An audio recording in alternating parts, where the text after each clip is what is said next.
you didn't have to spend a large amount of time doing digging, or was it a matter that you sort of had to do a little bit of detective work to make sure you knew at all times what you were looking at? It involved a lot of detective work. The collection is easy to access in certain ways, but not in others. And I think this is pretty common for most libraries and scholarly institutions. When the university got the material, and they got it from Margaret Mitchell's brother, sort of beginning in the late 70s, I think, they made the decision to keep all of the material filed as it was in the original file cabinets that were in Margaret Mitchell's apartment and then in her brother's office. It was done alphabetically. So you really had to know whose letters you wanted to see. It wasn't done topically. It isn't done chronologically. So, and of course, certain ones of them are easy. You wanted to see any letters she wrote to Clark Gable, to David Selznick, to Kay Brown, that kind of thing.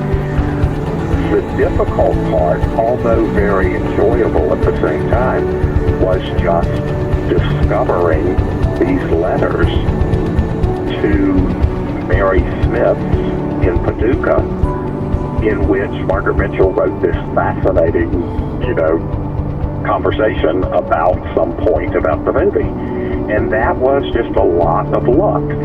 I have gone through these letters and papers for probably going on 20 years now, both with the first book, with the newsletter, just general interest. I probably go to Georgia 4 times a year, and probably 2 of those times I go to Athens and spend some time in the Margaret Mitchell papers. So I knew, I had made notes over the years, that kind of thing. But there were days I would simply ask for a particular box of letters, and there are like 150 or 200 file boxes of letters. These, of course, are Margaret Mitchell's carbons of the letters. I was going to ask you where the material actually came from. You've just answered it. Because obviously the people to whom she sent the letters, they or their family members, hopefully still have those letters.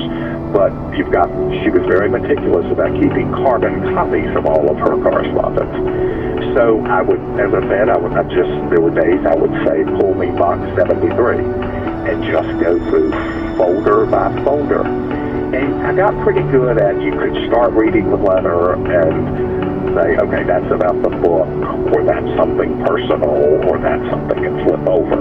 Although it's sometimes still hard because she was such a good writer. You start reading and say, no, I'm not here to read about that, flip it over. And then, like I said, you just find these little gems to average people who you did not know their name, you did not know to look them up, but you ended up finding a delightful letter that she wrote to them about the movie. Just for my own interest, are there copies of the original letters that people wrote her, or is it? Yes, no. You have the original letters that people wrote to her. Then you have her carbons of her replies. And over the years, there are some original Mitchell letters as well. Either perhaps a child or grandchild of the person who received the letter has donated them back to the university. I think the university has purchased some collection of letters. So you may run across some actual Margaret Mitchell letters in there as well.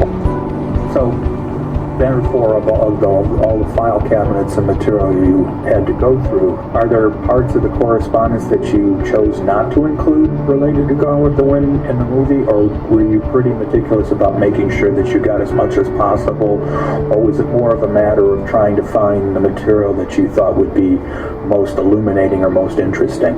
I tried to include as much of each letter as I could. The only things I really cut out were things that were too repetitious. Maybe she had said this particular paragraph 3 times before in different letters.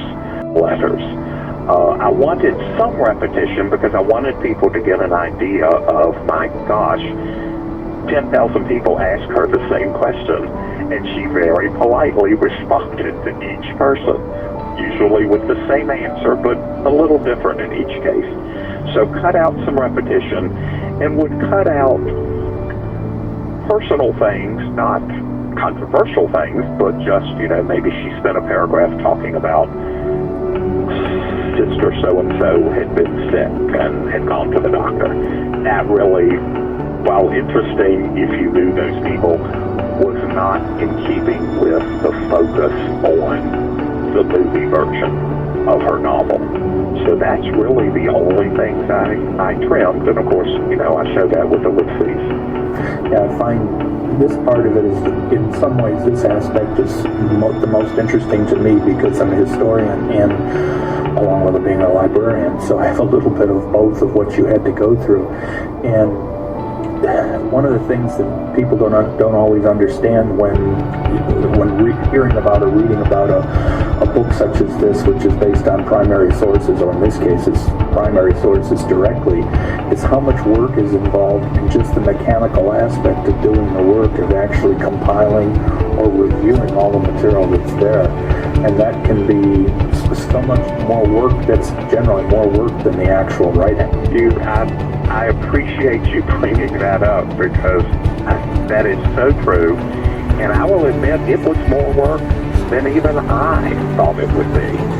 I joked people because of my first book. They said, well, do you have a co-author on this book? And I said, well, actually, yes, Margaret Mitchell. And at first you think, well, she wrote 95% of my book. But going through, choosing the letters, I probably started out with anywhere from 1,500 to 2,000 letters that substantially mentioned the movie or some aspect. I then, of course, had to whittle that down, and then you started having to look, okay, both letters sort of make the same point, but this one's a little funnier or a little clearer or something, so you ended up picking that one. And then also, there are some informational footnotes throughout the text to identify people, names, places, movies, other books, that kind of thing, that I think readers today may not recognize. And so you don't want them to stumble and lose interest thinking, well, what the heck is that? Or what did she mean by that? So I had to do a lot of research on that to write some explanations, but keep them very short because, again, the focus is her writing. I was very lucky in that, as I said before, she is a wonderful writer. She wrote wonderful letters, but she also wrote a, quote, good letter. She was taught, as a lot of us of a certain age were, that when you're writing a letter, you don't just start out. You sort of give a very quick summary of why you're writing and what the letter that you received said. And she does that. And so even though you haven't read the letter that she received, she summarizes it and then has her say.